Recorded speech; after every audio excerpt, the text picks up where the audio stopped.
We have a quorum, we'll just go ahead and call it. Okay. Yeah, if you call the roll, please. Senator Beasley, Senator Bell, Senator Butler, Senator Chastain, Senator Coleman Madison, Senator Gavan, Senator Roberts, Senator Shellnut, Senator Stewart, Senator Weaver, Senator Williams, Senator Stutz, Senator Melson. Here. And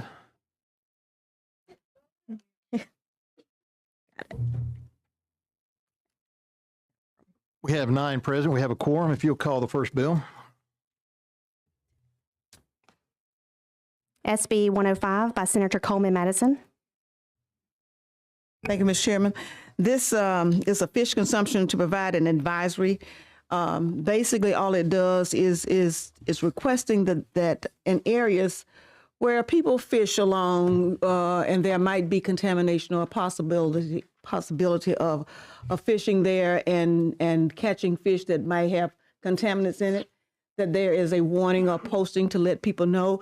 And we've met with both sides. I have an amendment, Mr. Chairman. First of all, I want to offer the amendment because it's been worked out and agreed upon for both sides. And I think it's reasonable. Some of the things that were requested is being taken out, requested by the manufacturers along there, as well as the ADM people. So I'd like to offer that amendment now. Okay, if you'll receive the amendment. Somebody want to offer the amendment? I'll offer it. I'll offer it, and Senator Williams second. If you'd like to read the amendment. Delete lines 22 through 25 on page 1. Replace lines 40 through 42 on page 2 with the following: fish license purchasers of all active advisories. Delete lines 56 through 59 on page 2 and 3. Replace line 89 on page 4 with the following: reasoning for evaluating the species and pollutants chosen. Replace line 95 on page 4 with the following: fish species with an active advisory, the recommended. Delete lines 109 through 130 on page 4 and 5, and renumber the remaining section accordingly. Okay, actually, the first one that's on there, that's part of the synopsis, which is not actually part of the bill, but that's okay.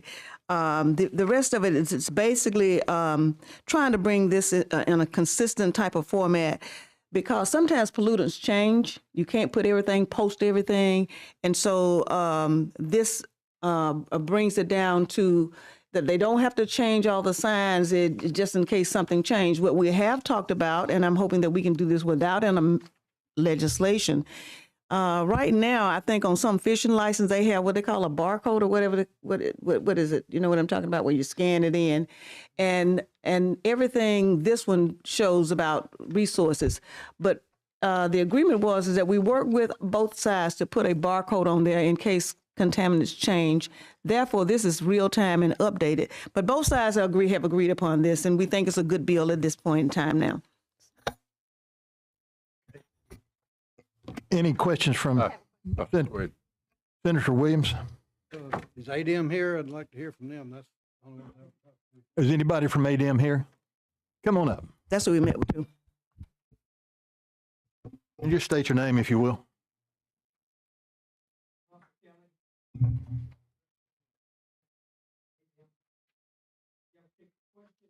No, sir, I just wanted to hear y'all's concerns. I haven't heard from y'all.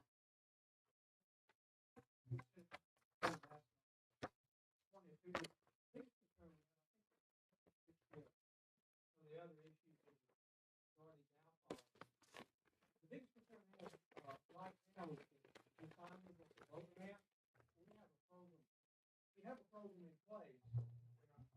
No one steps on that. This is a volunteer program. We started this program approximately 5 years ago. And what Central is referring to, we have a QR code here. If you scan that QR code, it'll take you to our webpage. It'll take you to a water quality page. We have a number of interactive maps on that page. One of them is the fish advisory, fish consumption advisory, where the map includes all the basins. You click on the basin, you can go to a segment that's highlighted in red, and it will give you the fish and the advisory. We would like to stay with that type of group. We've been doing this volunteer. We're going to continue. These are free. We work with conservation U.S. Army Corps, TVA, Alabama Power. From a public standpoint, we posted these with their partnership at every one of their boat races. In addition to that, we did marinas, and we've handed these out to a number of environmental groups, kayak groups, canoeing groups, to post these. Typically, there's a porta potty free.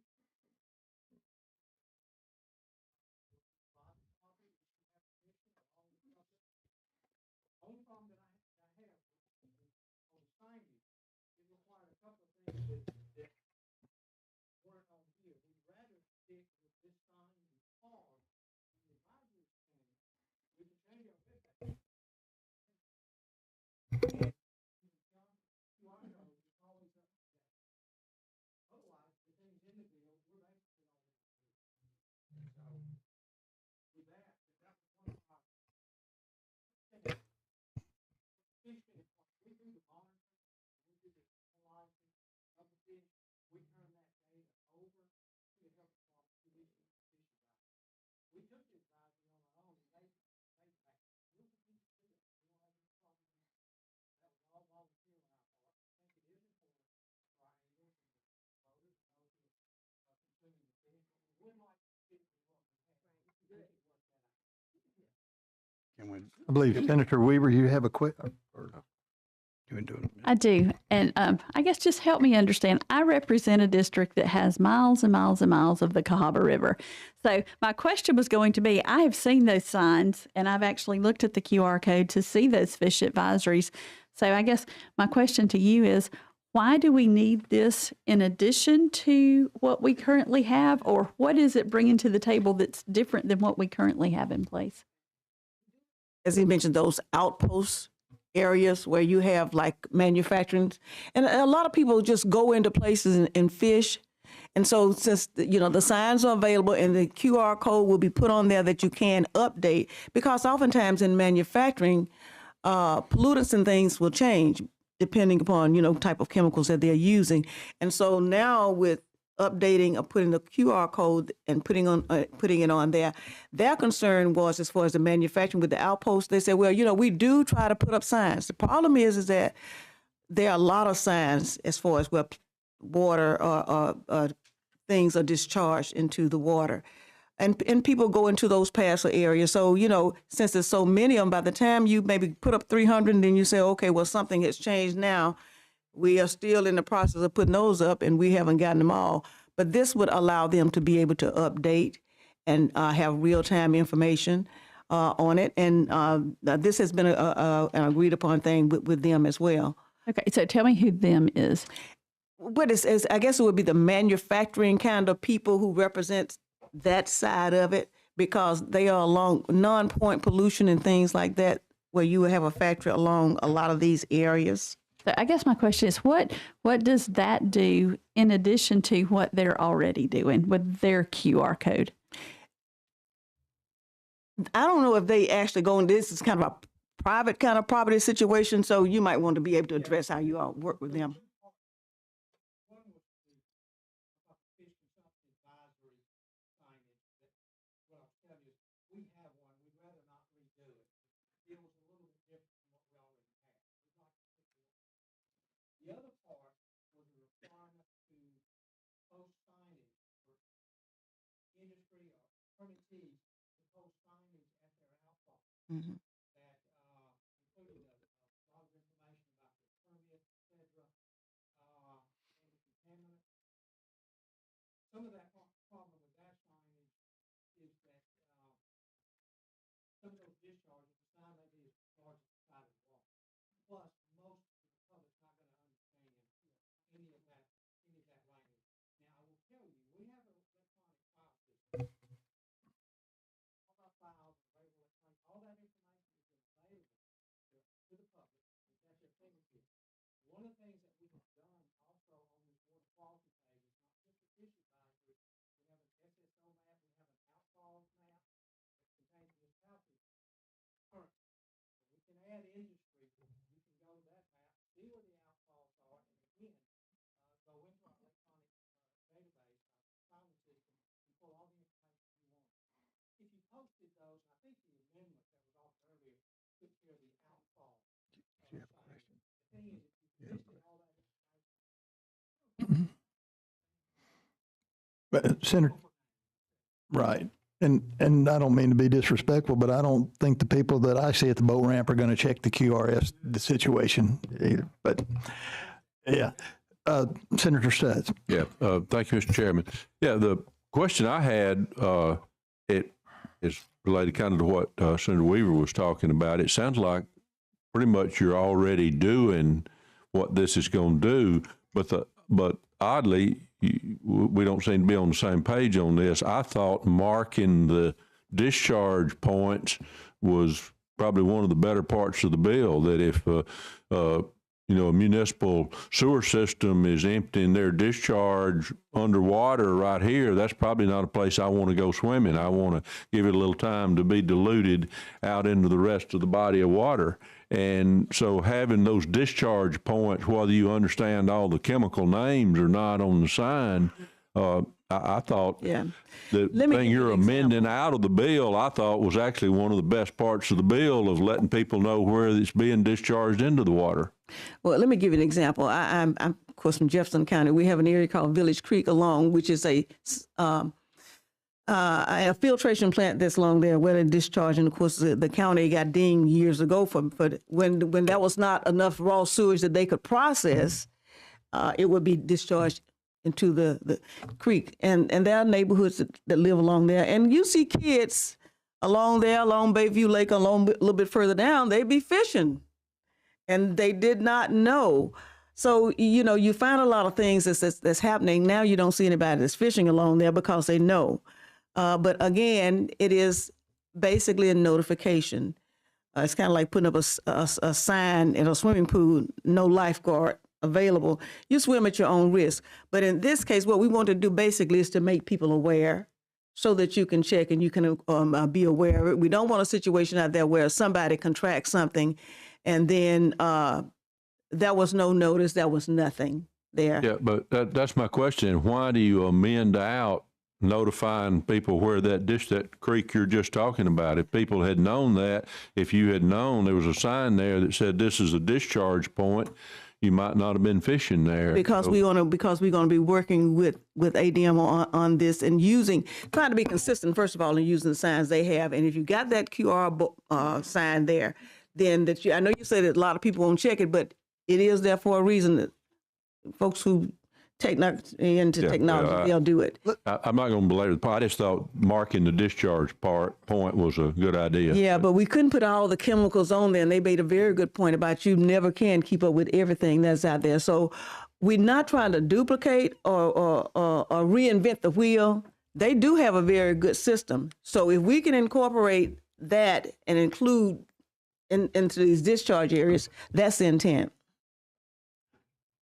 Well, does the body want to carry this over and talk to the sponsor a little more, or y'all want to have a vote here? I'm okay with there's some points. A few members want to work on it with him or with her to carry it over, or. Yeah, I don't know, because like I said, it's not like I didn't get both sides. I got the people who brought it to me, the water keepers. And let me say this. I don't know how many of you attended the meeting with the Mayor's Association or the Big Ten people. And one of the things that the moderator said this morning was that, we are very fortunate in Alabama that we have 10% in the nation of fresh water. And we want to make sure that we keep it that way, and those areas that are not safe for people. A lot of people are coming to our state simply because of that. And we definitely want to notify people of areas that are not, but I think it's an asset. And the water keepers, as they call themselves, are doing the best thing they can to clean up and help to notify people. So basically anything that we can to do to notify people that come in, it's not going to prevent the anglers and those people who are out there fishing for the bass trophy and to catch the big fish who's going to mount it on the wall. They can still do that. They just can't eat it. I wouldn't recommend eating it. All right, I'm going to carry this bill over and have some of the members that have concerns talk to you, and we'll bring it back up soon, I promise. Okay, let's make it soon. I'd say it soon. Okay. All right, call the next bill. SB 155 by Senator Weaver. Senator Am I Weaver. recognized, Mr. Yes, Chairman? Senator Weaver. Okay, thank you.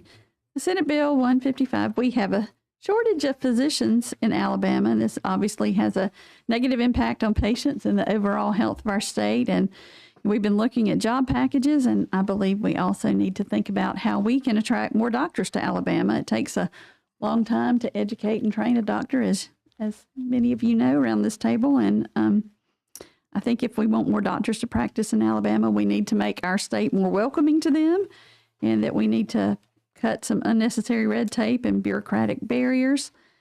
And we want to build tomorrow's physician workforce, and this bill, I believe, is a good first step. And with that, I'll entertain any questions. All right, any questions for the sponsor? So does this bill increase the number? Is that what we're doing here? Increasing the number of? Positions? Uh-huh. Yes. Yes, we're trying to figure out how to get more physicians in our workforce here in the state. So we're gonna look at, as we've seen from the census, we see that the populations are shifting here from various parts of our country, and we're trying to make it easier for physicians who move from other states to practice here in Alabama. And we also want to utilize the international medical graduates and add them to our physician workforce, and also create an apprenticeship-like program for medical students who don't have a match the first time, and so that they can work as a physician extender under a physician. Okay. So they would be supervised. Senator? I want to applaud Senator Weaver for bringing this. I would have loved to have been on board co-sponsoring this. This makes so much sense what we're doing, and you do have a large pool of potential folks out there that maybe didn't get their first match that can fall through the cracks or something like that. We've had some of them in the State House today slipping around and talking to us, but I applaud what you're doing. I applaud the work that MASSA's doing to help make this possible in our state, and I'm Move for wholeheartedly approval, Mr. for it. Chair. I have any more discussion? Mr. Chairman, thank you for this opportunity. I support this legislation. I represent, like you, Senator Weaver, a rural community. I just want to go on record saying that we need to address the pipeline of physicians, of native Alabamians, and I welcome opportunities to work with you. Many times doctors are built in kindergarten, and so I want to partner with you to figure out how we can cultivate a physician workforce of native Alabamians. Certainly agree with you on that. Is that a second? Yes. Okay. Any more statements or questions for the sponsor? All right, call the roll. Senator Stutz, call the roll, please. Senator Beasley, Senator Bell, Senator Butler, Senator Chastain, Aye. Senator Coleman Madison, Aye. Senator Gavan, Senator Roberts, Senator Shellnut, Senator Stewart, Senator Weaver, Aye. Senator Williams, Senator Stutz, Aye. Senator Melson. Aye. All right, the bill's given a favor report, 11 Thank you, ayes, Mr. 0 Chairman nays. and committee. Thank you very much.